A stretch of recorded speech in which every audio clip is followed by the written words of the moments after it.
Hi guys, and welcome to Classic Garage New Zealand. Well, she's been a long time between drinks trying to get these car interviews underway. Had quite a few guys organised after the big festival, Tiratonga. The time I got back to them, they'd either pulled their car apart, or they were in England, or they were in Australia, or the car was in a panel shop, or all sorts of stuff going on. And on top of all of that, I ended up having a second round of spine surgery to fix a broken titanium screw from the first round of spine surgery, so I ended up putting all that on hold. So yesterday, I managed to pin down Gary Wilkinson in his immaculate 1978 Belga cigarette sponsored Spa 24-hour winning Ford Capri. This car is immaculate. It's a real credit to Gary, and it's a real credit to Burke's Metalworks actually for the work and the quality of the work, and the fit and finish on this car is damn near perfect, I'm going to say. Gary's a great yarn as well. If I hadn't have forced myself to go home, I'd be still talking to Gary and he's shared about cars. So a few exciting things coming up with Gary in a few future episodes, so stay tuned for that. So who wants something for free? Subscribe to my channel, it's free.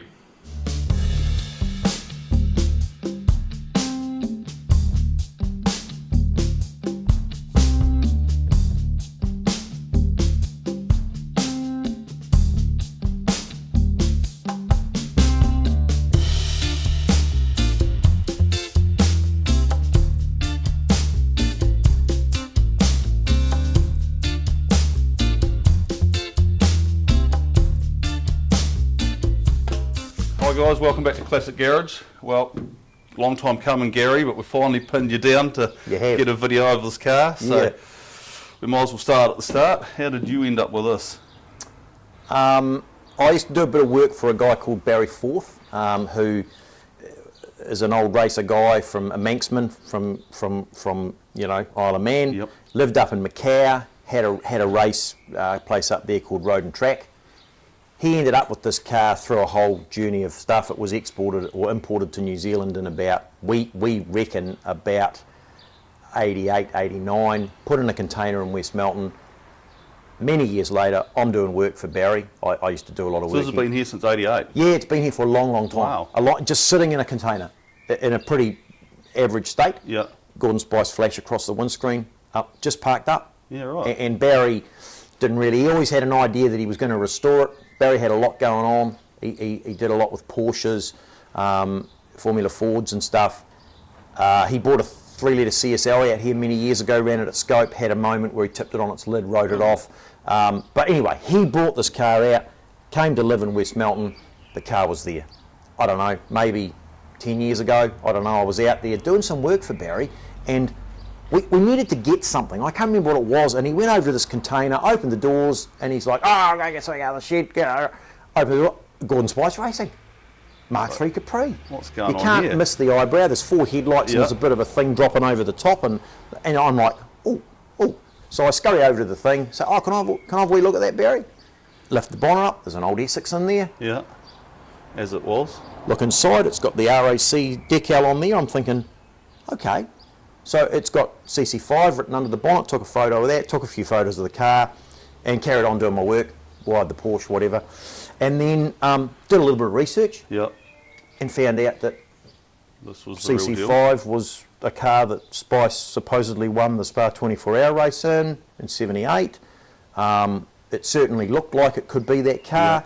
It had all the right bits from what I could see. And so I carried on, and I tried to buy it off Barry for a little while. And then Barry had some life-changing things going on, bit happening with his wife, dramas. Ended up getting it. Ended up getting the car. Yeah. No, we didn't even do a deal. We just took it away. Barry needed it gone. He was moving back overseas. We just took the car away. A year later, we did a deal on a price. Everyone was happy. Yep. I didn't steal the car. I paid a good chunk of change for it, but it is what it is. Yeah, for sure. And so a good deal is a deal where everybody gets a drink, everybody's happy. Yeah, everyone's happy. That's how the car came to me. Yeah, nice. That's the actual story of how it happened. It was, and I always so think. Did he import it out here? Did he? Yep. Oh, yep. Yeah. When he moved out from Road and Track, he ended up with it as a part deal for a job, perhaps a guy couldn't pay or something, I don't know. He always said to me, it's an old English, it's got some English history, it's an old touring car. but didn't really know the full extent of its history. And so I always think that, you know, if we just go back a little bit to the Zac Speed, cars come to people for the right reasons. Correct. They come to the right people, just somehow they come along. Like, if you use, let's say Roger Townsend. Roger Townsend has got a 72 Capri. Yeah, I did some work on that car at Burke's. Right. Yeah. That car came to Roger. He's the right person for that car. Yeah, for sure. He's got another cool car, a 73 car. It's come to him, and he's the right man. Yeah. My Zac Speed came to me through my journey in Asia. I feel I was the right person for that car. Brought it back from the brink. We raced it, we've moved it on. This car, I don't know, this car presented itself to me. Yeah, it's stunning. And now here we are. Yeah. And it turns out, as we were doing the restoration, which we'll probably get to later, it's got all the evidence in this car that it's the dead right thing. Yeah, right. It's the dead right car. So if we go back, Gordon Spice was, all I can find on him, he was the most successful Capri racer there ever was, I think, and that's about all I can find on him. Gordon Spice was a real hangman. He started racing minis and all sorts of things. He had a crack at 5000s at one point. Wasn't particularly successful. I think he nearly ended up with the Lola Limp. Took the front off a 5000. But he raced a lot of things. But this was what Capris. Yeah. And he got into Capris in early probably 72 when it was the Mark 1. And, you know, from there on in, Gordon was a very, very good driver. He had good people around him. He got Chris Kraft and Dave Cook to build these cars, who subsequently went on to form a company called CC Racing Developments. So if you had a Capri in period and you were running in 78, 77, 76, right through to 82 when these things were done, you were competing with Gordon Spice. Yeah, right. He was always at the sharp end. And you had a Neil Brown engine and you had a CC Racing Developments car. Yeah, right. But Gordon himself, he was just a wheeler-dealer guy. He had a company, Spice Parts, that was like a speed shop thing. So much going on. After the Capri time, he went to Le Mans. He had his own, he built his own cars, Spice cars, very successful, ran with the best of them. And was fast. Yeah. Just passed away, I think. Actually, I did read that not all that long ago. Yeah. Earlier this year or late. No, it might be 2 years ago. Not that long ago. Yeah. I do remember reading something about that. But a real hard charger. Trying to find out who he was.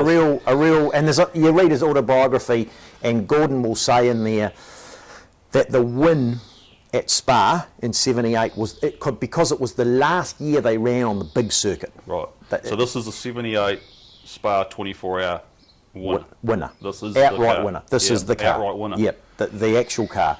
And so he says in his book that was, for him, that was the pinnacle of his racing career. Yeah, right. It was the hardest race. That particular race, the previous year they were winning the race, and Gordon drilled the Armco and lost the opportunity, and it was game over. This particular year, I think about 17 or 18 hours in, Gordon himself was driving.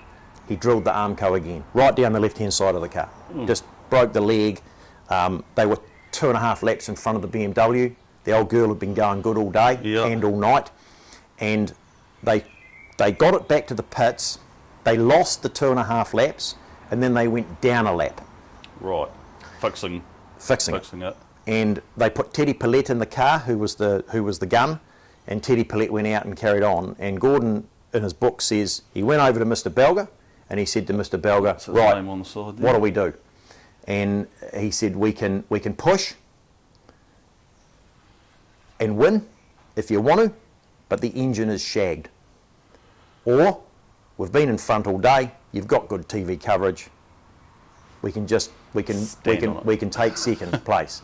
And Mr. Belger said, that's not happening. Yeah. Push on.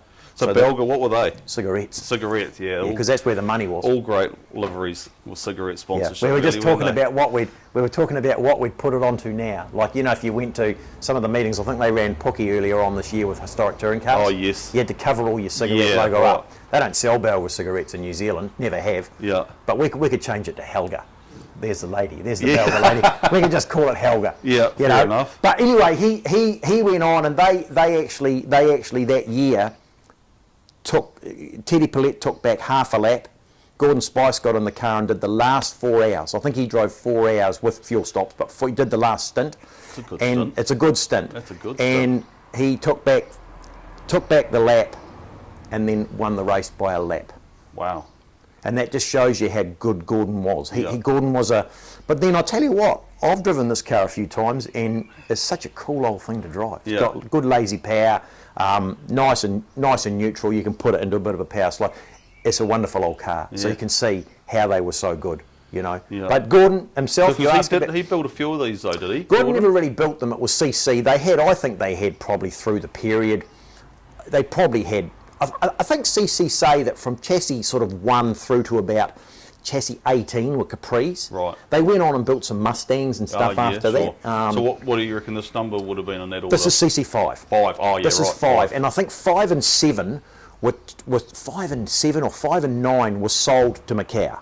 Oh yes. They know that, and this is where this car came from. From there. But there's heaps of them. There's CC10 still survives in the UK. There's quite a few. A lot of them disappeared. Yeah, well, I watched the old Goodwood meetings, you know, and they There's a few Belga cars there. Yeah, that's what I thought. There's a nice blue one. Not all of them are original cars. Rick Wood's a big wheel over there with his, he builds a lot of cars. A lot of them are recreations now, because a lot of the real cars disappeared. Yeah. And the beauty of something like this is, if this car was still in the UK and it did its at 82, the SD1 Rovers, Walkinshaw was coming. Yep. In fact, by 82, Walkinshaw was there. Yeah, I was going to say, 82 turned up. These were done.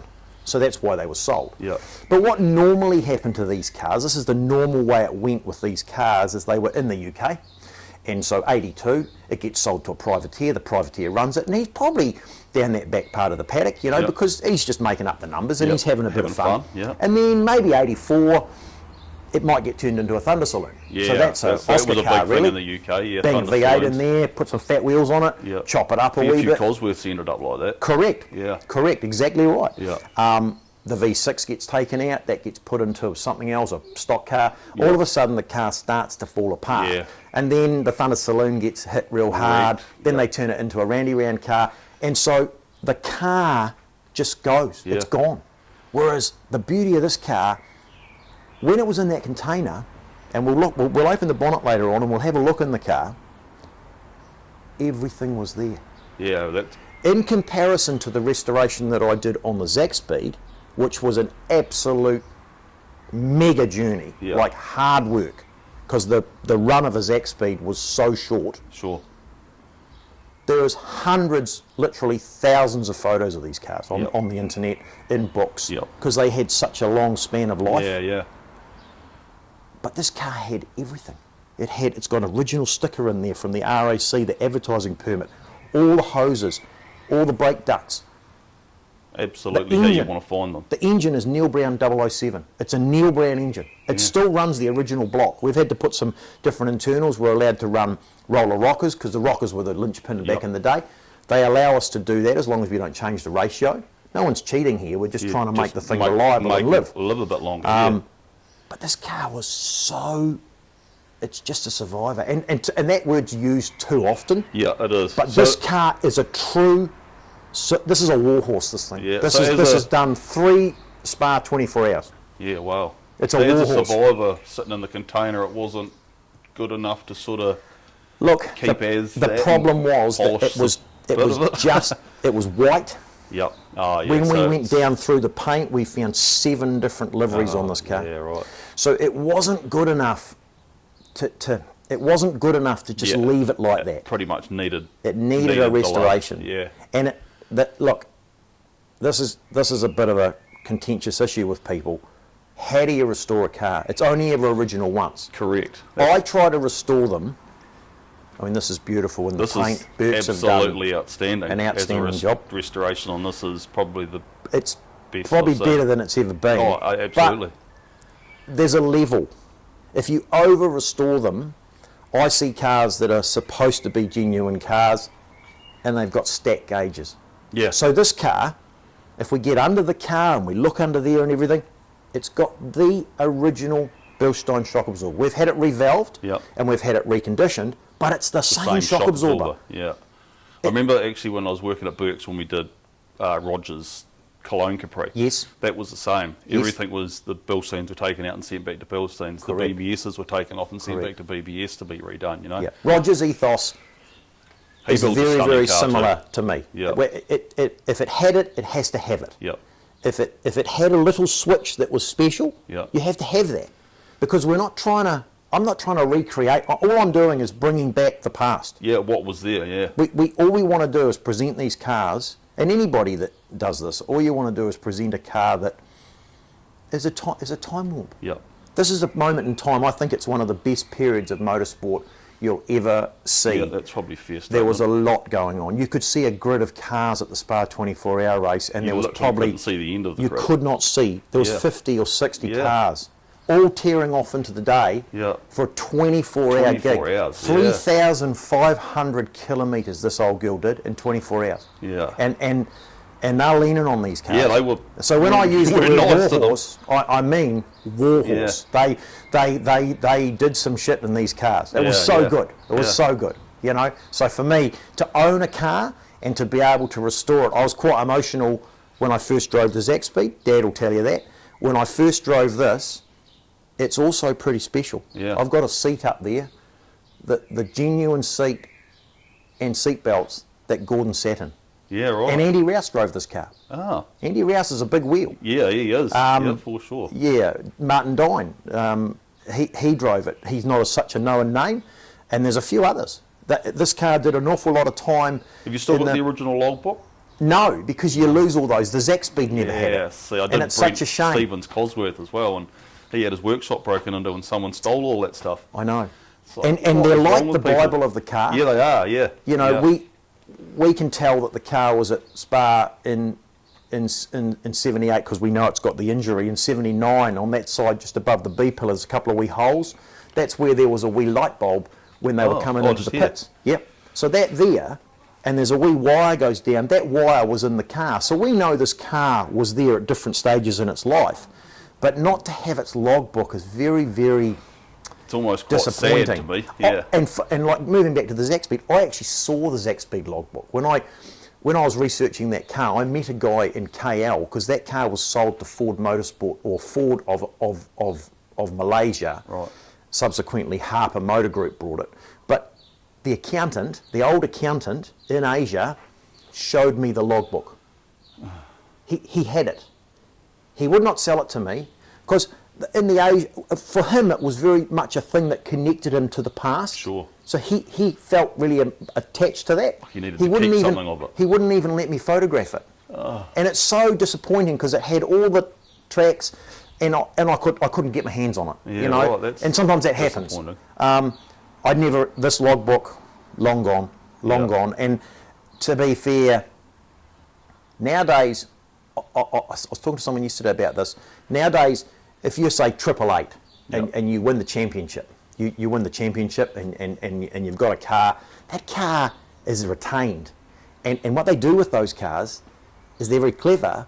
They either keep them for themselves in a museum or they sell them. Yeah. They sell them for a lot of money, and that finances, because motor racing's not cheap. No. In the old days, See, a lot of those 888 cars, they're sold before they're even used.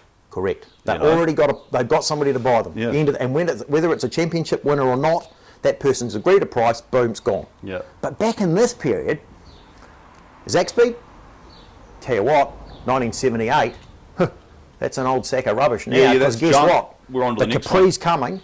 Where can we sell this car? Oh, we'll just sell it to Asia. Yeah. This thing, 82. Don't What's need this Gordon anymore. Spice doing now? We're going to Le Mans. Yeah. We're not going to do this anymore. There's a couple of Asian guys up there in Macau. They want these things. They're running them up there in the gear race. Boom, up we go. Get rid of them. Yeah. Logbooks, who cares? Yeah. It's a different time. Yeah. And people say to me, oh, where's your logbook? Well, it's an old car. Yeah. It's a miracle the car's together.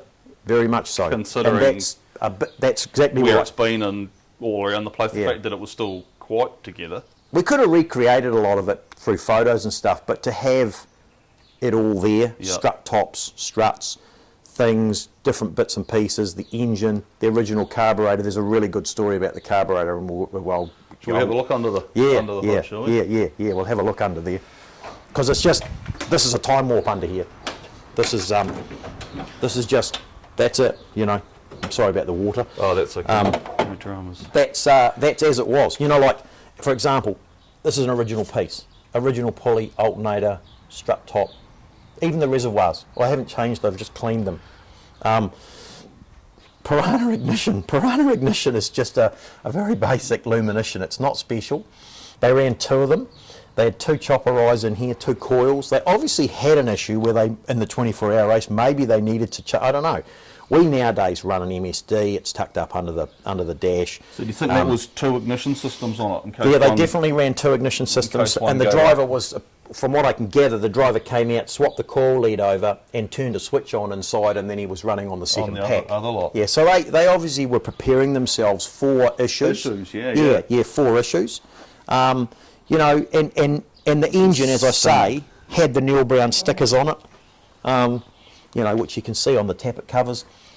They had all that, and so we've just been lucky. This radiator, right? I'm sure I could ring this radiator company, but there's a little brass tag on the back here. It says Northampton Radiators, and it's got a job number. Now, I could probably ring those guys. I don't know if that'll come through. Well, maybe it will, maybe it won't. Yeah. But you could probably ring those guys. Maybe somewhere in the archives they might go, we did that for CC Racing Developments back in 77 or something or whatever. It's just so they ran these spotlights. Yeah, they ran a couple of spotlights. Exactly how it was. Exactly how it was. The oil cooler in the front. There's a wee fuel pressure regulator down the front. We've changed it for a Holly fuel pressure regulator, but and I think they probably had that out the front so they could get a little bit of cooling into the fuel. It's I don't know. It's just all the little things. It's immaculate, isn't it? All this mesh. This is just as it was. Yeah, I've found some mesh with the same, dimensions, but this is all that there was how it was. So I've tried to just retain the car exactly as it was. Even with the light on the side here for the number. Yes, and those holes, when we bought the car, Literally a trailer light. it was just a panel.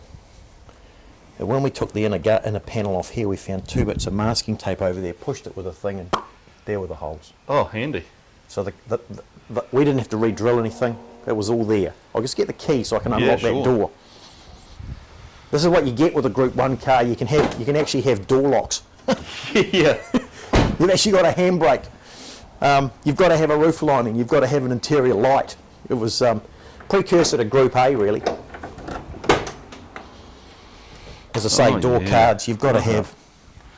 You've got to have it all. Quality of the restoration on it's absolutely outstanding. I put that onto Burke's because the boys down there really did themselves proud. Yeah, I worked for Burke's for a bit on Roger's car, and I can vouch for the quality down there. It's something else. So these brake lines? That's a fuel. That was a fuel. It was a plumbed-in fuel system. So just on the floor here, there was a fire extinguisher plumbed in. In New Zealand, they get a bit ropey. You can't have a fire extinguisher and a plumbed-in system that doesn't work. You're not allowed to have a fire. So we just have the pipes, but we take the bottle out. Yeah. So this at the back here is part of that, is it? That little gadget there is the brake biasing valve. Oh, right. And there's a really cool thing with that. See that wee nylon block there? This wee bit at the front here. Yeah. See how that wee block. So if you move that block, it changes the spring tension on the bias valve. And what that's all about is they've got a pedal box, right, which is adjustable, but it's not allowed to be driver adjustable. So they can get that as good as they can get it.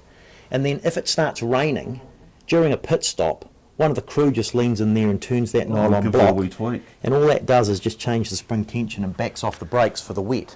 So they had things they could do. Very clever, isn't it? They were very clever. They've been at it for a long time, so they knew what they were doing. I do like quality door gaps. Yeah, it really makes me feel good, that stuff. Well, see this so this here. Fire extinguisher. Fire extinguisher battery in 78 when this car was built. That wasn't there. Yeah, right. CC hadn't Frenched things at that point. So what they had is these 2 holes here, which once again weren't in the car when I got it, but when I was under the dash doing the restoration, I thought, oh, that panel in there's been cut, and I pushed on here and these two holes appeared. So in the early photos of this car, these two things here are sitting up here, and you can actually see them. Yep. They're quite prominent. So we've kept the holes, but this is my battery on and off. But in about... So that wouldn't have had a battery on and off on the original car? It would have had these here, two pullers to turn it on and off. But as CC changed and moved on, this was one of the key things they did. So they bogged that up, they put the Frenching in. So it was quite nice to see this car through its evolution and find these holes. These aren't, I didn't re-drill these, they've just pushed the bog out. Yeah, I like the holes down the side here. I'm all about trying to leave it as it was. I just like to do that. The restoration is, I think, a nice restoration. The satin black. It looks stunning. It's all they had. The contrast is nice. As I say, I can't speak highly enough of the boys at Burke's. The sheet metal, the car wasn't actually that bad. I remember Jason's remarks. He said to me, take all the paint off of it. So we did that. We went through 7 layers. We found all the different liveries. We did all the archaeology. And then we buffed it all down and sanded it all down out here in the yard. And I took it to Burke's, and Jason said to me, oh, well, we'll send it to media now, and we'll seal the Swiss cheese. So they took it to media, had it sandblasted, and then what they like to do is get them sandblasted, straight back to the workshop and get them epoxy. Yep, seal them up. And he said to me, you better come out and see this car. And we went out and had a look at it. Not a single piece of rust in the car. Nothing down on the bottom of the A-pillars where Fords go. Yep. He said to me, this is so remarkable. But when you think about it, it was a race car. It was a pampered car. Yep. Yes, it was a war horse, and yes, it got used up, and maybe it had a guard and a ding and stuff, but fundamentally, it's like a 888 car now, or whatever you want to say. They were always looked after. After every event, they were rebuilt, whatever. So sitting in a container for quite a few years too, that it was dry. You would think that sometimes that doesn't help, but anyway, it didn't affect this car. It was pretty good. There was a lot of surface rust and bits and pieces on componentry, but as you'd expect, really. As you'd expect, but it was pretty good. It was pretty good. Yeah, nice. But I'll tell you, there's an interesting story, right? So the carburetor on this car is a thing called a 42 DCNF. Now those carburetors were on Maseratis, some Ferraris. They were quite a special carburetor. What happened was, in the rules, you were allowed to change the carburetor, but you still had to have the original amount of chokes that it had. So this car makes all its power through a 2-barrel carb. Right. Our idea was that in England, I'd seen that all the guys were using a Holly. They were using a 350 or a 500 2-barrel Holly. I was okay with that because it was still a 2-barrel. I could quantify that. So I made a wee adapter plate. We ran the Holly on there. We first of all started with a 500, and it was a carburetor that, there's a NASCAR class over there that run a small displacement engine. They have to run it. So there's a company over there that blueprint the carburetors. I bought one of those, and we put it on down at Dave Rosewarne's. We did a pull, and it made a number, and Dave said, for an Essex, that's pretty good. We dialed the carburetor in, and Dave said, but I think it might go better on a 350. It might have a bit more airspeed, might be more drivable at the track. So we ran it. We were down a horsepower, and torque was about the same. So there was no drama there. I said to Dave, I've got this huckery old Weber carburetor that came with the car. Do you think we should try that? Give it a run. And old Steve Weber said, I don't think there's going to be much gain there, sort of thing. And Dave, being a dyno guy, said, yeah, how long does it take to bolt it on? It's here now, let's try it. So it took me 10 minutes, we bolted it on, took the adapter plate off, bolted it on, hooked up the carburetor, hooked up the accelerator, and Dave gave it a quick pull and said, yeah, it's a wee bit fat, but it's safe to run on the dyno. It's better to be that way than lean. So we did a pull, and I remember we were in the cell, Steve Weber, Dave Rosewarne, Dad and myself. We're watching this old Essex. He pulled it to 8, which reasonably big number for a huckery old V6. That's what I call it. But not a race engine at all. No. More like an old tractor engine. And so there's a lot of them in boats. That's right. He pulled it to 8 grand on the dyno, and I remember looking at him, and he looked across at Steve Weber, and he's like, I think I'm just going to do that again. So he pushed the button, and the lever did it, and ran it up to 8 again, and I'm looking at it thinking, man, the old thing's squawking in there. And he turned it off, and he looked across, and he said, I wouldn't have believed that if I hadn't seen that with my own eyes. Wow. That carburetor has just made 9 horsepower. What was A it? carburetor changed 9 horsepower, and he said the fuel, it's putting 10% more fuel in. He said that is definitely the carburetor you were using. So then he asked me, what sort of carb is that? He got a little book out and he wrote the thing. Because to me, those moments are gold. For sure, and that's the carb that Gordon ran on it back in its... That is in the its carburetor that was on this car in period. When we actually looked inside, we had a good look round the carburetor, it's not a standard carburetor. No, I was going to say... There is a probably lot of quite work. The tinkered with. emulsion tubes are thin, the top holes in the emulsion tubes are soldered up, there's some other holes drilled. They've really spent some time on that. And to be fair, if you've got a Formula Ford now, current Formula Ford, the carburetor is the key to the whole gig. Yeah, right. You can build an engine, but they say that the carburetor is the deal. So when you're making horsepower through a 2-barrel, 9 horsepower's a wee bit, isn't it? that's a lot of... So what does this actually run out at? we were just making just on 270. And at the wheels?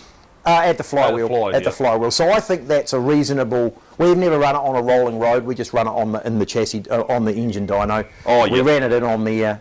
You can keep a lot of control over things. And really, the best dyno is the track. You know, the best dyno... It is the track, really, ultimately.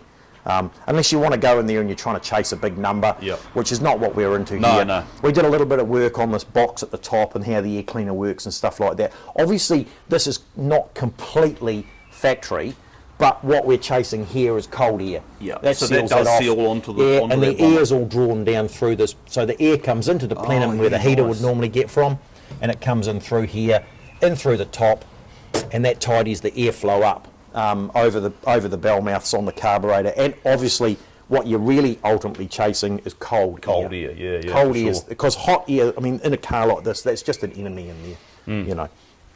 Bigger charge into the cylinder, you know, bigger bang, go faster. Go faster, pretty much. So Dave actually reckons that in this configuration, the 270 horsepower may be a slightly reserved number, in that it may actually be slightly better just because of the cold air. And we've run it with a PLM. We know that it's running about the right mixture, but it certainly does go good. Yeah. For what it is, a big old heavy, pretty much a standard car. Yeah, they are pretty heavy cars, considering the size of them. It does go good. It does go good. Oh, yeah, one on this side too. I thought that light was only on one side. No, both sides. They were. That was a requirement for the whole thing. 10,000. Yeah, I run it to about 8. But, you know, it seems to... I mean, it doesn't need to run to 8. You can run it to 8 if you'd walked up in some corner, or you've got to follow someone, or, you know, whatever. But really, you know, 68, 7,000 revs, you into the next gear. You use what the torque's got, and just short shift it and get on with it. And generally, it might sound better running them in the big numbers, but ultimately it's like a car going sideways. You know, you're going sideways, you're not going forward. No. So, you know, that's okay on the shingle. Yeah, for sure. You do a wee bit of that too, don't you? I do a bit of co-driving with my cousin in an old 180B. Yeah. And man, we have some fun in that I was trying to pin you down to get these videos done, and I'm like, you're not here, you're there, you're over there, they're the cars, because I spent a bit of time in Highlands Museum as well. Yeah, they were really, like the Zaxby's couple of times it was in there, and they were really keen to have it in there. And you know something, I said to them, I'm going to try and talk to a few more of the historic touring car boys, because I think sometimes we forget that we finish a race season, we put the car in the shed, and we forget that there's a lot of cool places where these cars can go. At the moment, you were just talking earlier on, Pete Sturgeon's slab cars sitting up there at Mag and Turbo with another couple of cars, but it might be that maybe next season a good place for that car's down there, because Highlands is a great facility. Fantastic and facility. You'd be surprised. I had this down there for about 8 months, and I'd run into the just most oddball people that would say to me, "Oh, we saw your car down there at Highlands," and I wouldn't think they'd be a person that would go to the Highlands Museum. But no, they've been all over. It's a fantastic facility, the whole thing. It is. The moment you walk through the gate. It is. It's great. Yeah. So for me, it's a lovely environment to have your car. It's all looked after. They clean it every week. Yeah. It's people see it. It's better than probably sitting in your own garage. It's way better because people see it. Yeah. Because, you know, I'm only a custodian of this thing, right? And like all the cars that I've had and may have, is that we just lucky enough to have them. We don't own them. No. We're just custodians of them. Looking after them the next guy. is putting another chapter in this car's book, right? And so eventually it'll move on. But I always say, these cars get you the ticket, right? They get you in the door. Yep. And then it's the people. It's always the people. Yeah. It's my dad, it's my cousin, it's Grant, who we call the team manager. It's all those guys, and then all the people that you meet. Yourself, your other competitors, the spectators that come in, the young kids that want to sit in the seat. We get them in here, we get them in the seat, we get them to stand in there, dad's smiling, the kids just, you know Beaming. what? Yep. He might be 7 or 8 years old, who knows? He might be he might be the next Liam Lawson. 100%. You don't know what, you do not know. Yep. And so the car gets you the ticket, the people make it happen. Yeah, for sure. Every time. Yeah. Every time. And that's why... Because basically, this is, although a great car, these are basically demonstration runs now, aren't they? Very much You know, so. you're only out there for your own You're only out there humour showing and your gear amusement. off. Yeah. We're all lucky enough to have them, but we're only really exercising pretty special cool cars and reliving a time, honestly. HTC, what a group. It goes from early 70s through to the 2000s. You could not get a better period of motorsport. In fact, I don't think anybody could say it's better now than it was. I'm impressed with what cars are here and the quality of the cars, and you guys lean on these. You know, Yeah. Jeez, Yeah, you we guys do. lean on and like millions and millions of dollars in that field, and you know, and it's Yeah. I told a it's all story for you heard me demonstration, really. earlier on talking to Pete on the phone, and I'll just touch on that.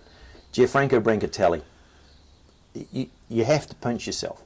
I ran with that man. yeah, Now, a lot of people perhaps know of Gianfranco Brancatelli through Mark Petch and a little bit of Wellington Street Race, but Gianfranco Brancatelli, Le Mans, held a lap record at Le Mans, yeah, right. Daytona 500.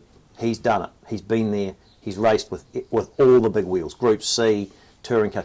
So at Tiratonga, I'm running the Zaxpeed. Gianfranco's running the first M3 ever built. You could say a pretty rare car. Pretty rare car. Worth £1.50. Yeah, absolutely.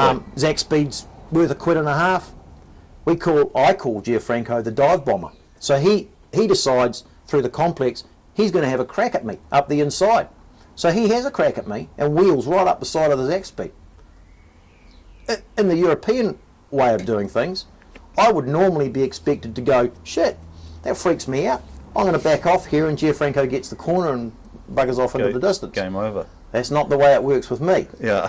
So Gianfranco rubs me, I hang in there, I just rub him on the next corner and win the race, or beat him. After the race, Gianfranco comes over and gives me a wee slap on the cheek and says, "Oh, Gary, very good racing. Very hard racing, but very good racing." That's the way. Yeah, perfect. It's you got to pinch yourself and be so. We do run hard, and some guys perhaps don't like that, but damage is something that is inevitable, but it's to be avoided at all costs. It does happen. I've had a situation only in the last 2 years running at the Le Mans 24 Hour with Roger. Such an experience. I cannot thank Roger, and I'll never forget the opportunity. I had a moment with a Ferrari Daytona of all cars, and Ford had an issue back in '72 with the Daytonas. And I don't hold any real responsibility, but you know, you're in the car, you're doing your thing, but it happens. And so we all don't want that to happen. It happens. It's not enjoyable. We're all very proud of what we've got. I've talked to you earlier on. I've entered for scope. I have got this car for sale. I'm always a bit, should you run it if you've got it for sale? Sometimes things can happen. We don't want it to. I may run it scope. I'll suck it and see what happens when we get closer to the time. Yep. But we really are only exercising our toys. Yeah, and that's the thing, you know. Yeah, and value or not, you know, you could say this is a valuable car, and probably it is. But the guy that's built a Starlet and put a turboed 4AGE in it, that's a valuable car too. Very much. So to him, we're all very special and precious about our cars. This old special over here I built with my dad, it has a lot of value to me because it's something that me and my dad built. Yeah. It's not large monetary value thing, but still it's valuable. Yeah. In many ways, these cars are valuable in many different ways. Very different ways. Yeah, I agree with that. So completely agree with that. We're all very lucky just to have them. Yeah, absolutely. Can we open the back of that Yes, up? we can. Yep. I'm sorry it's jammed in here. Oh, that's I have okay. a lot of stuff in this garage, and I don't have enough You do have some space. cool stuff in this garage. Oh yeah, look at that. Just how it was. So they weren't allowed to cut this floor pan. There's a 110 litre tank under there, or 108 litre tank. It had to all fit in. This car went through a couple of evolutions, so underneath the car there's 2 facet pumps, external, right inside there. But later on in its life, this little panel comes off here, and there was 3 facet pumps in here, housed in here. So this car, as I say, started in 78, 79 it went back to Spa, 80 it went back to Spa. So through those different periods there was a lot of, I suppose, upgrades. This car carries a lot of those upgrades. We don't necessarily use all of them, So but they're there. with the 3 fuel pumps, would that have run I 2 think- fuel pumps? I So think one what as a they're spare, doing- like the ignition, or In this tank, there's a little billy tank in the middle. It's actually welded internally to the tank. We didn't really know how that worked, but what happens is, the way this car's plumbed, it's got 2 facet pumps. So the first facet pump pulls out of the main tank and pushes into the top of the billy tank. like we surge tank. Yeah, type of and thing, then it overflows out of the top, out of the bottom of the billy, which holds 3 litres, incidentally. Wow. Out of the bottom of there, it goes to the second 3 pump. litres. That's a fair bit, isn't it? Yes, but I think what they did was, when the driver heard the pump rattle, Yeah. the first pump rattle, and you can hear it when it rattles, it rattles. So he obviously thought, I need to go home. So Yeah. Spa was a big run. 3 litres was must have been enough to get a them there. lap, yeah. He went home, and because there was no fuel gauge. I've put a wee fuel gauge in here, but there's no fuel gauge in this tank, which has always amazed me. Considering they were doing big long races, but I was sure that they knew at Spa how many laps they could do, and when But so I think later they had 3 pumps. I think it was basically a lift pump and 2 pressure pumps, and there was definitely a switch that turned on pump 1, pump 2. So I think it was a reserve pump, like the ignition system, and they could switch them over. So I mean, and in here, I'll just open this up. You can see the 2 fillers. So somebody said to me one day at Ruapuna, "Oh, this one's a bit useless because you can't get fuel in." But we all know how that system works. There's a dry brake system nowadays. Oh, yeah. Petrol's got to go in, but air's got to come out. So the idea here is that comes out, they're slamming the fuel in 100 litres or whatever it is, and the air's just coming out the other one. And that's all that. And as I say, all this was with this car. I haven't changed any of that. I've just taken it apart and given it a bit of a shine up. And even trying to find that again, if you didn't have you that. can buy those, but they're brand new. Yeah. I like the fact that they're Done. They're real. A couple of races. Yeah, they've done a couple of races. There's been a bit of juice put through those. Yeah, you're not wrong there. Yeah. So you think this car will probably end up back in Europe? I think that's probably its home. I think, it was built in the UK, and it's run an awful lot of its life in the UK and Europe. I think probably that's where it's going to go. Yep.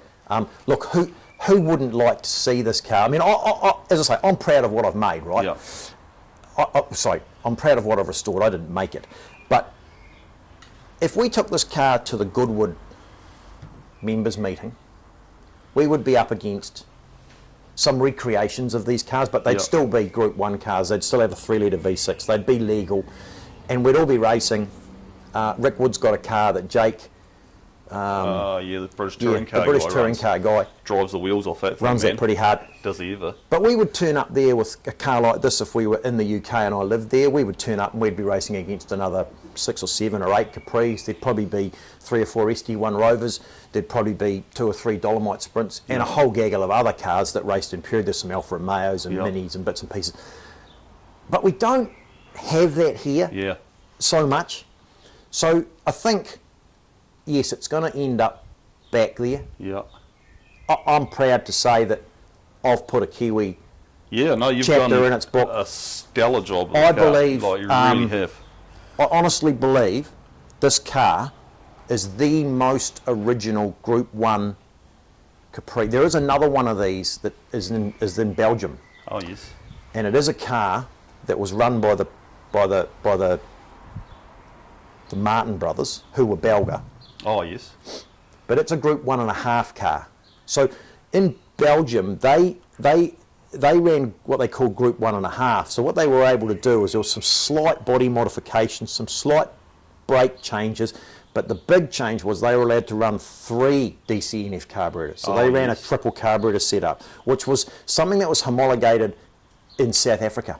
Oh, right. And so they were allowed to run that. Of course, that brought them some extra horsepower. But that's a Group 1.5 car. So it's a CC car, it's a Spice car, but it's a Martin Brothers car, and it's slightly different. As far as Group 1 goes, I believe this is the most original car you will ever see. Yeah. It has all its period pieces, no upgraded, because what they do now is they say in England, oh, it's got Group 1 Öhlins shock absorbers. Which weren't a thing. Which weren't a thing. No. Bilstein was, yeah. But Bilstein was the thing. So they have all these upgrades that you're allowed to do. I hate it when you look under the bonnet and there's an aluminium tappet cover. This has just got old pressed steel tin covers. We're running roller rockers, so if you look really carefully, you'll see there's an 8mm steel spacer and 2 sets of gaskets. And the reason they run an aluminium tappet cover is to clear the roller rocker, because there's a little bit more mass in there. Sure. But it doesn't look right. No. It doesn't look right. This honestly is just so good. Everything looks exactly how it should. When you look in there, you can just go, yep. This is how it is. Yeah, it is. It is. So how long do you say you've owned this? About 7 years. Oh, yeah. 4.5. We got held up a little bit. We had a wee hiccup with the engine, which put us behind about 9 months. We had to get more pistons out of the States from CP. We just had a wee bit of a design problem with the piston, because we changed a few, and we would look. As I said, but as I touched on before, the V6 is not a particularly good engine. It's a Boland piston, flat head. The heat path on the piston's horrible.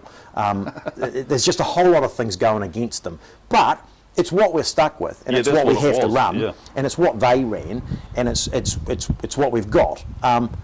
We were just trying to make as much as we could, and perhaps got a wee bit wrong there. But so that put us behind. But it was about a 4.5 year restoration. Yep. With all the different things that went on. They burn you up, things like this.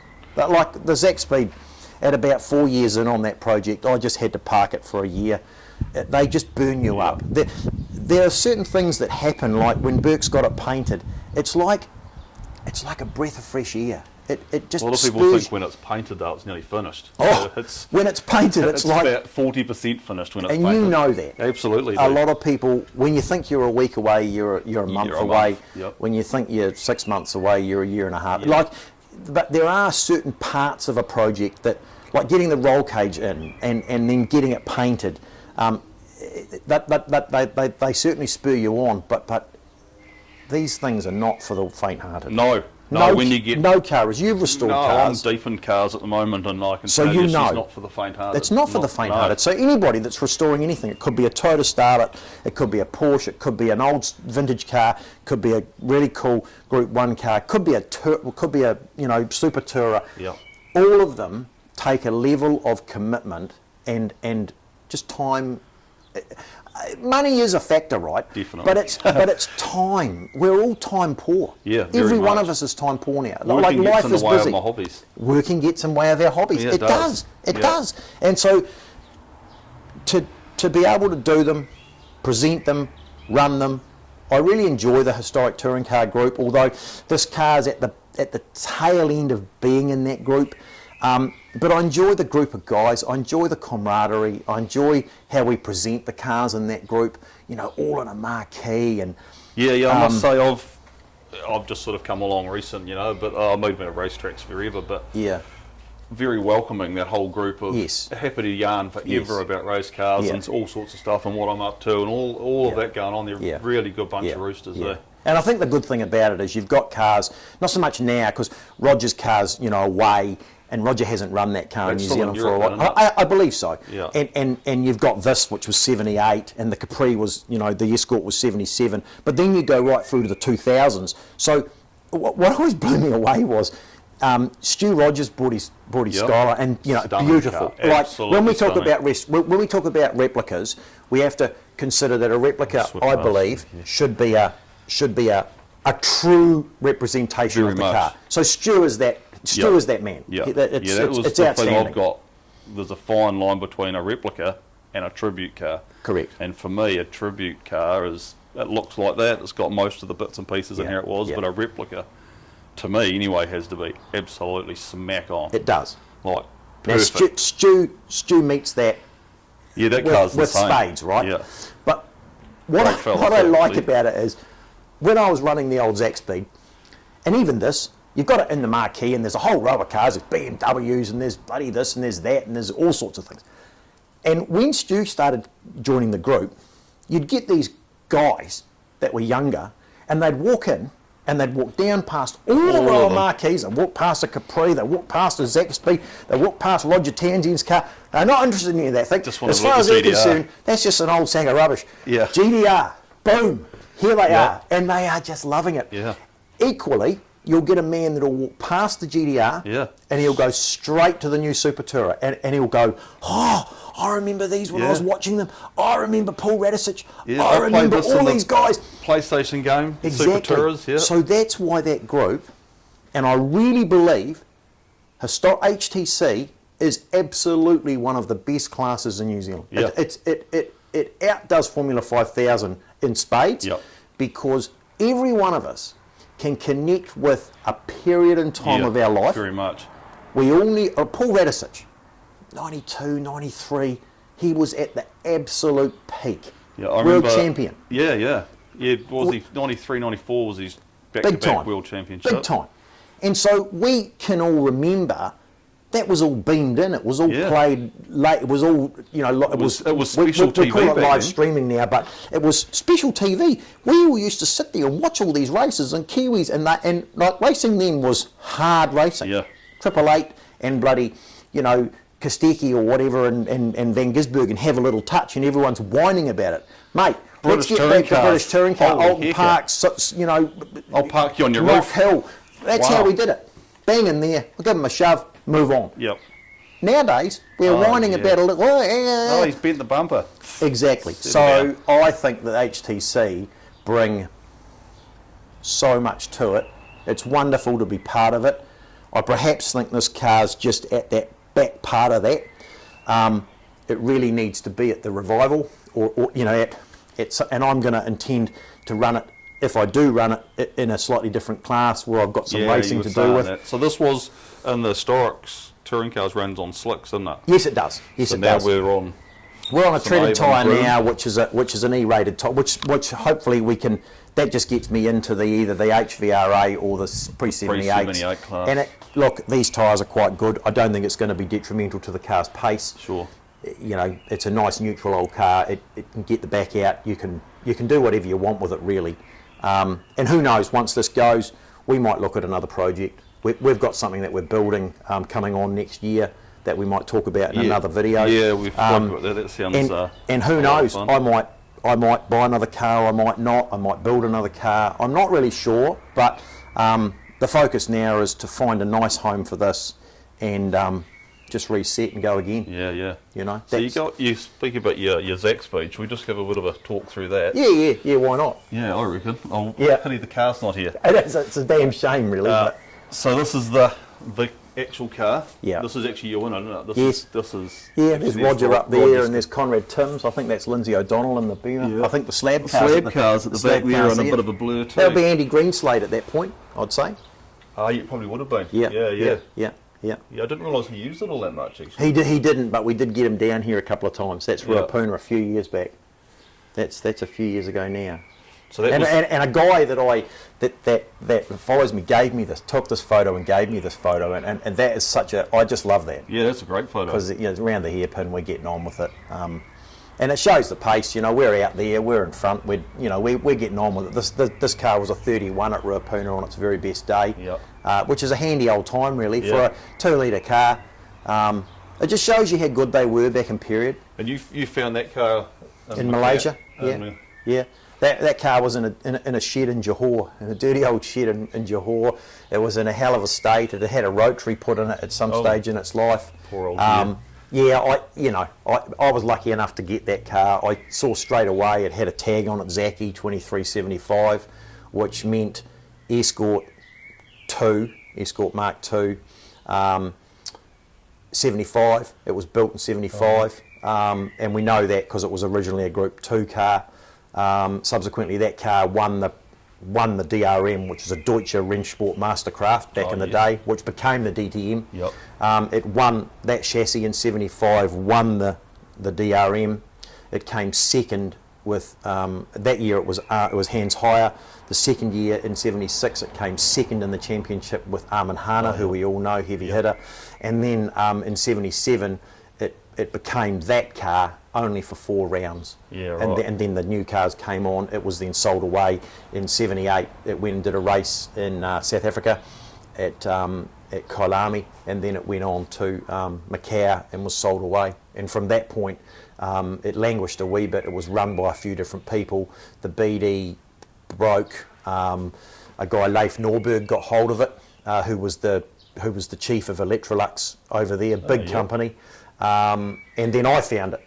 All those years later, I found it in 2001, I think it was. So you found it, from memory, without a motor? No motor. No motor. No motor, and just in pretty rough condition, very rough condition. The firewall had been cut out of it. We brought it back here. We were living up there at that time. We didn't come back to New Zealand until about 2003, 2004. You worked a lot of motorsport. Yeah, I worked for Petronas Motorsport up there. We did a little bit of Asian touring car. That program took me to Formula One for a year, working with Sauber, Nick Heifeld and Kimi Raikkonen in the early days. Nice. And then we went to British Touring Car. From that, we went over there and set a team up, built cars, ran the Protons, which we still have. We have 5 of those chassis here, which maybe that'll be a journey, I don't know at this stage.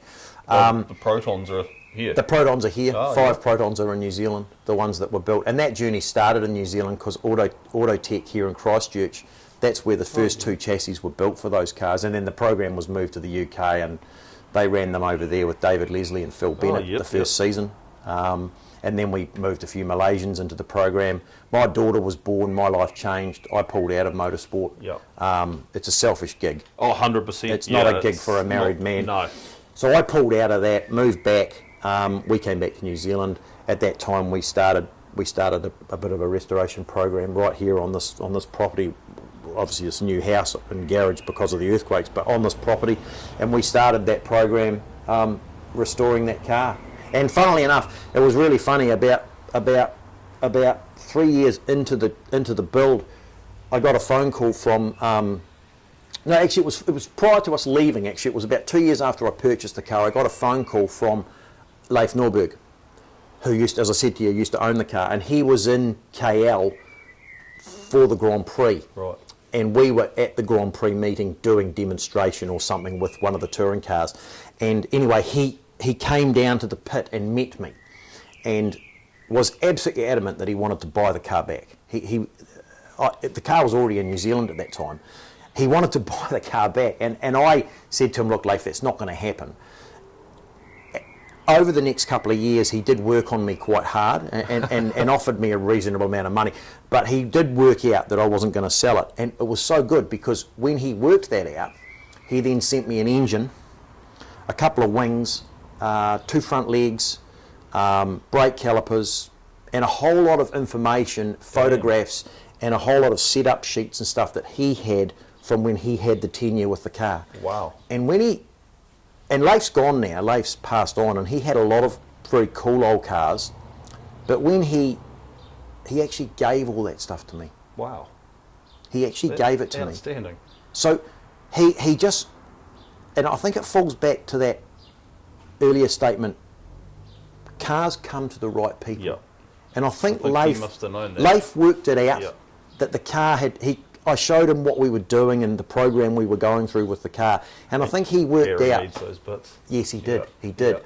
So we ended up getting one of the original engines. Now, in my journey with that car, I went to Zaxby's many times, but one particular trip, I met Mr. Eric Zakowski, who died. Who's just passed as just well. Just passed a couple of months ago. Just read that too. And I went into the office and I sat down in this office and I sat down at this big table. And old man Zach's sitting over here, and I go in there and I sit down at this chair, and it's a beautiful table. It's a big, lovely office, and it's all wood and it's beautiful. And I'm sitting there looking across at old man Zach, and I said to him, so this is the famous table. And he looked at me and he went, what sort of, what talking about? What the hell are you talking about? And I said, well, all the famous people have sat here. He said, who are we talking? I said, Armin Hana, Hans Heyer. He said, not famous when they originally sat here. Yeah. Famous after they drove my cars. And he was so cool. But he said to me, you are correct. This is where it all happens. Wow. We signed all the big wheels up here. I love that stuff. Yeah, I do too. Yeah. I can't tell you how those days, meeting that man and talking to him, and I remember meeting a guy, Rainer Blee, who was an engine guy, not in the escort period, in the Capri period. And he said to me, I said, it must have been so good, working in that period. He said, yes. He said, very good. He said, we were trying to make a turbocharged engine make a lot of power. And he said, we always thought we had it right. And he's telling me about a time in the cell where they built this engine, they're running it on this fuel, and so they're a 1.7 litre engine. They're an iron block Ford motor with a BD head, with a turbo on the side. They're blowing about 4 bar in there or something. They're making 500 horsepower or something. It's about 60 PSI. That's about 60 PSI. They're doing some stuff back then, and turbos are new and everyone's learning. And he said to me, we do a pull on the dyno and it's making the power. And he said, all of a sudden a conrod's hanging out the side. It's not a good day. Not a good day. And he said, but how we made it a good day was, it was the chemists that made it a good day. Fuel. Yeah, right. Fuel made it happen. Toluene, all these different things they put in fuel. And he said, with those guys, then we could start making power. Alive. And it's just talking to these blokes and the Zach Speed and the Journey, you just realise, like all motor racing, it's just development. Yeah, everything's development, very much. And they didn't know what they were doing. No. It's like when you talk about some of the early days of Formula One, the guys will tell you I've just watched a movie the other day about Jackie Stewart. One day they're driving race cars, the next day they're driving a wing. And nobody knew what aerodynamics did. Yeah. All of a sudden the cars are lifting off the ground and shit's going wrong because everybody's like, no one had any we've got idea this about really it, good idea, we'll put a wing on there. But as we went on, we learnt that wings and tunnels and all that stuff is suction is speed, suction is grip.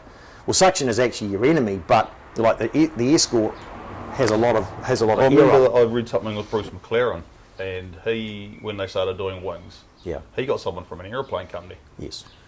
So they know about wings. That's right. Race car guys don't know about wings. That's exactly right. So the development thing's always going on, and that was one of the problems with that car. It had a lot of grip. It made 300 pounds on the front element. It's got a splitter under the front, and it goes quite a long way back. It's got an under tray. It's got a wing on the back, obviously, but at a certain speed, it becomes your enemy. Yeah. You're then fighting the downforce. You're making so much downforce. So the car has just this balance. Yeah. It can't do much more than it can do, but it can certainly do it well. Yeah. It was just, that car was just, I was very spoilt with that car. It was beautiful. Yeah. It was stunning to look at. Seriously beautiful restoration. I think the restoration on that car was just dead right. Stunning. Really. It wasn't. I was so anal about it. We painted it in Geelong. The painters were really like, "What are you doing?" No one uses Geelong, but I wanted it to be. I wanted it to be like I wanted it to be flat. I wanted it to be a bit like this old thing. I wanted it to be looking. I didn't. Yeah. And so that's how sort of anal I was about it. I think the restoration on that car was good, and the car presented well.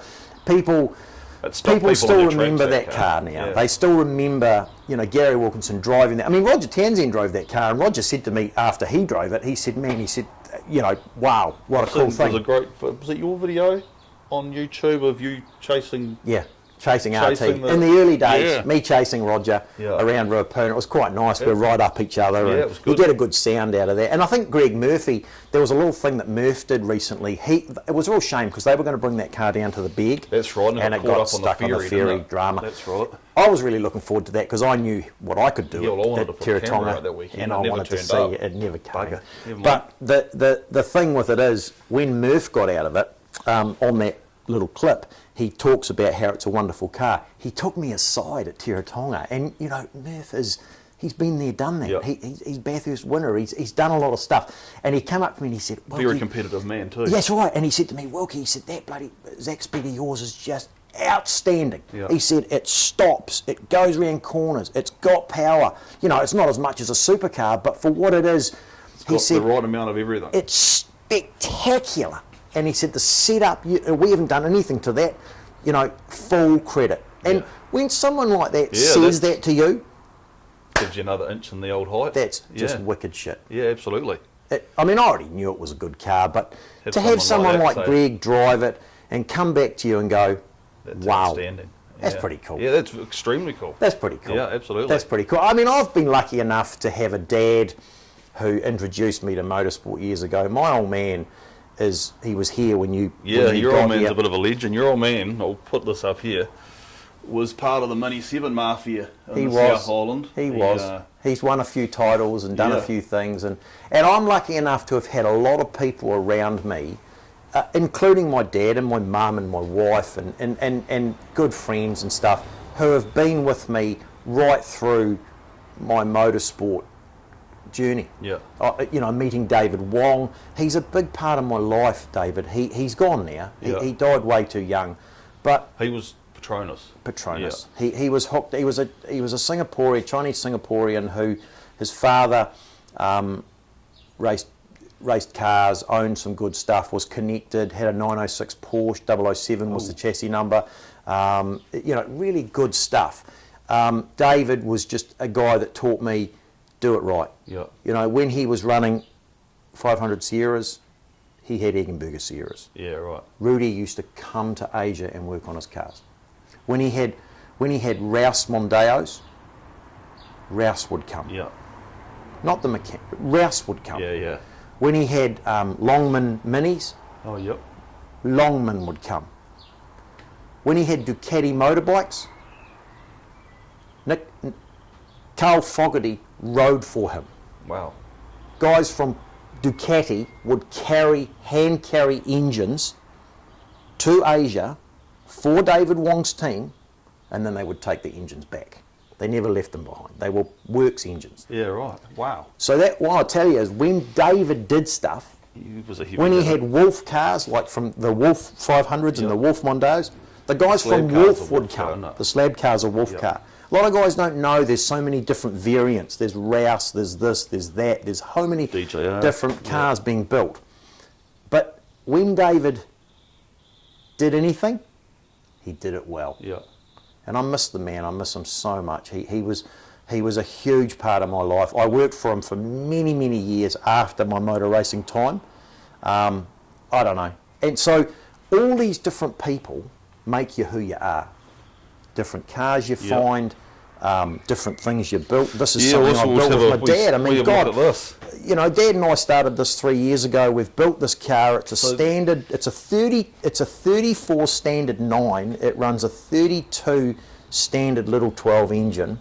The engine is 92 years old. It runs like a Swiss watch. We've built the whole thing. Aluminium body, hand riveted everything. It's just, and I'm just in the process of trying to road register it, just so we can. I mean, I drive it round. I was going to say, I've seen you driving around town, and now you tell me it's not road registered. But no one hassles me. Although we are going to make it. I'll just open the bonnet for you. We are going to make it road registered. It'll just take a bit of time, you know. And it's modelled off a thing. Well, it's modelled off a 27 Delage Grand Prix car, and hence you've got 8 pipes. Be it that only 4 of them do anything. It's got a 6-cylinder engine. That's going to go against it when we try to register it, because the original car was 4-cylinder. But, you know, we'll work through that challenge.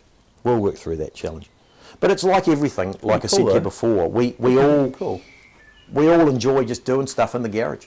Absolutely. Yeah, you do. You were showing me photos earlier on of different things you're doing. I spent hours out in the garage. I'm sure my missus must need to send the well, my missus reckons I should have a bed up here somewhere, you know. But then, you know, like just looking around the garage, I don't know, a lot of your followers out there may not know that back in '52, the government sold P-51 Mustangs. We had a whole squadron of them. They sold them for 80 quid. They were planes that had less than 400 hours on the airframes. There's one that's quite famous. John Smith had one in Motueka or Mapua, and that car's just been that plane's just been restored. That's a crankshaft out of a P-51. Yeah, not up there on the wall. Around. There's a camshaft out of a P-51. There's 6 exhaust stubs there hanging off. You know, that's a camshaft. There's a picture of the plane. I went for a flight in that P-51 that's in those photos in the background. What I want. I'd love to go for a Herndon Warbird. That's Graham Bethel's old plane. I went for a flight in that years ago. I'll never forget it. We dug all that stuff up. These are the pipes. Yeah, they're the exhaust stubs off the Merlin. Yeah. So, and that's a knife and fork crank set. That's a knife and fork rod set. There's a valve there and bits and pieces. You know, the propeller hub, the prop hub. You know, broken crankcase out of the Porsche. That's just out of this one. Just what happens, I suppose. I don't know. Everyone tells me the conrods don't break in a Porsche, but I managed to have a Porsche that broke a conrod and cut the crankcase in half. I don't know. It's just the stuff. I mean, look at this. Look at this conrod. Like that should never break. It's just ridiculous. But anyway, it happened. I don't know. It just happened. So speaking of your Porsche, so we have a nose around that. This is just a 85 New Zealand new on black plates. New Zealand new, and it's a special order colour. So this car, when it was ordered new, whoever ordered it, you could walk into the Porsche dealer and probably buy a black one or a white one or a red one. But this colour, you had to tick the box. So the guy or the lady who ordered this from Continental probably... So this is a Christchurch car? No, I think it was Auckland originally. And so they would have had to go in there and order the fabric and order the leather and order the colour and 2 mirrors and a sunroof. And so, yeah, it's quite a cool thing. We managed to buy this about 7 years ago. We had one of these when we lived in Singapore. We had an 89 G50 car. Yep. And, you know, we sold that when we left. And I don't know, about 7 or 8 years ago, I said to my wife, you know, you say you want another Porsche. We actually need to buy that now. Yeah, before you literally, one, can't afford it, or two, can't find them. We couldn't afford one of these now. This is ridiculous. I mean, I don't know why. It just seems so stupid that they're so expensive. I suppose they're rare. I like it. We don't use it as much as we should, but we use it enough. We use it on road trips. My wife and I go away. We went away up the North Island a couple of years back, and it was just such a good time. Yeah, I bet. 2.5 weeks away, did about 3,000 Ks or something. We just burned up the highway, saw some places. There's so much of New Zealand that's just so unseen. You want to get off the main road. You want to get off the main road and get in amongst it. Yeah. But this is a nice old thing, and I've got an old Merc wagon. Clean car. I've got an old Merc wagon out on the street, which is my tow car. And that's an 84. 124. It's a 124, and it's a 280, and it's a 5-speed car. So it makes it quite rare, which was quite cool. You think 84, that car had factory ABS, factory aircon, factory cruise control, 7 seats. It's a Minter too. And you think, it would have been a valuable old car. Yeah, definitely. And you tow this with it. I tow this with it. Yeah, it's great. Well, it's sort of like. It looks great. Don't you think that's sort of the whole ethos? Very much. That's the tow car. And I do enjoy the guys that have your BDA Escorts, rally cars with the transit van with the Julies, the tow it, the whole thing. The guy Chris, and I always forget his name, from Suspension Tech in the North Island. When I hit my Zaxby, my big dream was to have a Mark 1 Transit with a V8, and I bought one. I found a guy in Christchurch. He had one. I chased him for 4 or 5 years, and I bought the thing. It had a 302, had a C6 and a 9-inch diff in it, and it was a bullnose one. Transit van, Mark 1, beautiful. Yeah. And we went and lived in Russia for a year, and when we came back from Russia, things didn't quite work out in Russia as we thought they would. We had to come home early. I had 2 things I sold. I sold a Model T, 27T, and I sold my Transit V8. And it was a sad day. But touching on what you said, the guy that owns it now is Chris from Suspension Tech. Yeah. And he's got it done up like a Works Ford van. tow vehicle. Yeah, that's and so for me, didn't it go to the right person? Yep, agree. Didn't it go to the right person? So you know, I worked hard to get it. My dream was to have it. The only problem with that is it's like my Merc. You can pass everything except gas stations. Very much, very much so. Yeah, I've got too many cars. Yeah, and I'm forever looking on Trade Me to see what else I can find. Yes, you know, it's a bit of a sickness. There's a picture I came across the other day, and there's a wee boy. Blame your dad. Well, no, there's a wee boy. There's a picture I came across, and there's a wee boy standing with his mate, and there's a bike, and one's got an engine, and they're both looking at each other, and you know, obviously, how do we get that into that? And the caption is, "This is how the sickness starts." Correct. And it's very true. Yeah, very much. It's very true. I just want to go faster. That's right. And if you've got one and I've got one, then let's race them. Let's race them. Yeah. And you can't. It's not a bad life. No. It's not a bad life. We all get to meet a lot of people, and I'm lucky enough that my job is such that I do a lot of auto electrical work, and I do a lot of work on a lot of older cars. I don't enjoy new cars now. I've worked on new cars all my life. My father. I don't enjoy that. But I do enjoy doing wiring and creating and fixing because I like using my hands. So I'm quite lucky, this environment that we're in now, I build a lot of stuff in here. I have cars in here that I rewire. I go out and work on some of the coolest projects, some expensive hot rod builds. And I still enjoy that. Yeah. I still enjoy that part of my working career. I also do a little bit of AA, roadside assistance. So you break down, you might see me. I might come out and change your wheel for you. But that's a cool job because it moves you away from the stress of, you know, wiring up a computer and doing this and doing that and fixing stuff, to just taking a minute just to remember that it's just helping people. Yeah. What could be better? Yeah, I do enjoy helping people. I do enjoy painting people's cars and you showed me some photos before. Blow people away. Tickling up a beautiful red Escort, just doing a little bit of a patch up there and stuff. And you show, and you know, like, what a cool car. Yeah. It's all part of that whole network. The quality of the resto on it is like this. It's unbelievable. I looked at this yesterday. We were at Rapuna doing a photo shoot, and I'll tell you what, as I said to you earlier on, it was the first time that I've really taken a moment to just admire and suck in how good this. I stood back yesterday and looked down the side of it, and it's so straight. Oh, seriously, it's not seriously good. Like, seriously good car. I have to, and as I say, I said it before and I'll say it again. I have to really, really thank Jason and Steve and Dave, who did a lot of the sheet metal on the car. Dave's a good mate of mine, actually. He's a good fella. Dave did all the sheet metal on this car, and I know. It would never have been that good. No, it makes me feel so good though. Must have a wee bit of OCD on some of me. Yeah, well, I think we've all got that. We've all got that, eh? Yeah, no, bloody awesome. Oh, that's probably about that, Gary.